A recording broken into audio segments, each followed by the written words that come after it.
Recently जो debate और controversy चल रही है पवन खेरा और मधुबी बूच के बीच में, सेबी चेयरपर्सन के ऊपर इतने सीरियस एलिगेशंस लगने के बाद सेबी चेयरपर्सन का अब तक के कोई रिप्लाई आया नहीं था। अभी जो रिसेंटली रिप्लाई आया है, उस रिप्लाई के बाद क्या मार्केट फिर से क्रैश कर जाएगा?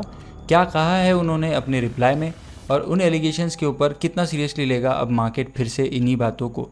एक समय होता है जिस समय पे कोई भी एक टॉपिक आता है तो उसके ऊपर मार्केट रिएक्ट करता है, उसके बाद मार्केट यूज टू हो जाता है। क्या पवन खेरा आज जो रिप्लाई आया है सेबी चेयरमैन का, उसके ऊपर में फिर से रिएक्ट करके और एक प्रेस कॉन्फ्रेंस करेंगे, और बार बार जो इनकी स्लिप ऑफ टंग और बार बार बीच बीच के कॉन्फ्रेंस में फ़ोन आने के बाद में इनके जो डायलॉग्स चलते हैं उन डायलॉग्स पे फिर से मार्केट रिएक्ट करेगा?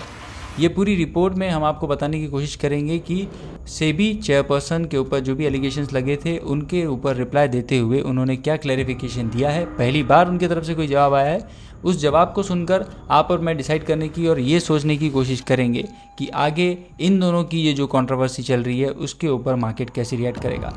देखिए, सेबी चेयरपर्सन एक छोटी पोस्ट नहीं होती है, आप भी जानते होंगे। बहुत बड़ी पोस्ट के ऊपर ऐसे सीरियस एलिगेशंस लगाना, उसके बाद इंटरनली जो सेबी के अंदर काम करने वाले एम्प्लॉयज़ है उनका भी इनके ऊपर रिएक्ट करना, और बहुत सारी चीज़ों के ऊपर नेग्लिजेंस दिखाना कि नहीं, हमें भी कुछ ऐसा कुछ इनसाइडर इन्फॉर्मेशन थी नहीं कि ऐसा कुछ चीज़ें वहाँ हो रही हैं।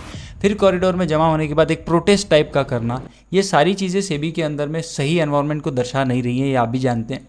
फिर भी मार्केट अभी लाइफ टाइम हाई पे है। हम कितने सेफ हैं हमारे पोर्टफोलियो को लेकर, ये जानना हमारा अधिकार है। इसलिए हम लोग इस रिप्लाई को देखकर समझने की कोशिश करेंगे कि आखिर ये जो रिप्लाई आया है सेबी चेयरपर्सन का, उसमें कहना क्या चाहते हैं।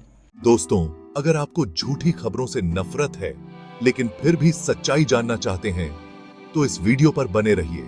सेबी की चेयरपर्सन माधवी पुरी बुच और उनके पति धवल बुच ने मुंबई के एक लग्जरी अपार्टमेंट से किराए की आमदनी को लेकर लगे हालिया आरोपों पर सफाई दी है।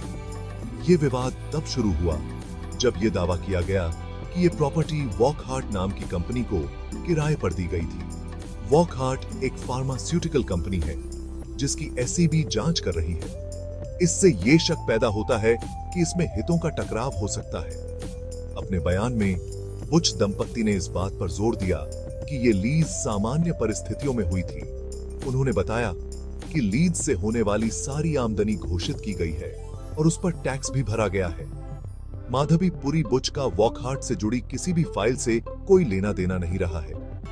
बुच दंपत्ति ने इन आरोपों को मानहानि करने वाला और गुमराह करने वाला बताया है।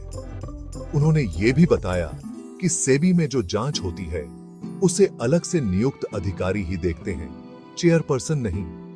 कांग्रेस प्रवक्ता पवन खेड़ा ने आरोप लगाया कि बुच दंपत्ति ने पहाड़ा से किराए में 2 करोड़ रुपए से ज्यादा कमाए हैं। इससे ये इशारा होता है कि इसमें कुछ गड़बड़ है। वॉकहार्ट ने किसी भी तरह की गलती से इनकार किया है और कहा है कि उन्होंने सभी कानूनों का पालन किया है। सही जानकारी रखिए और झूठी खबरों को आगे मत बढ़ाइए।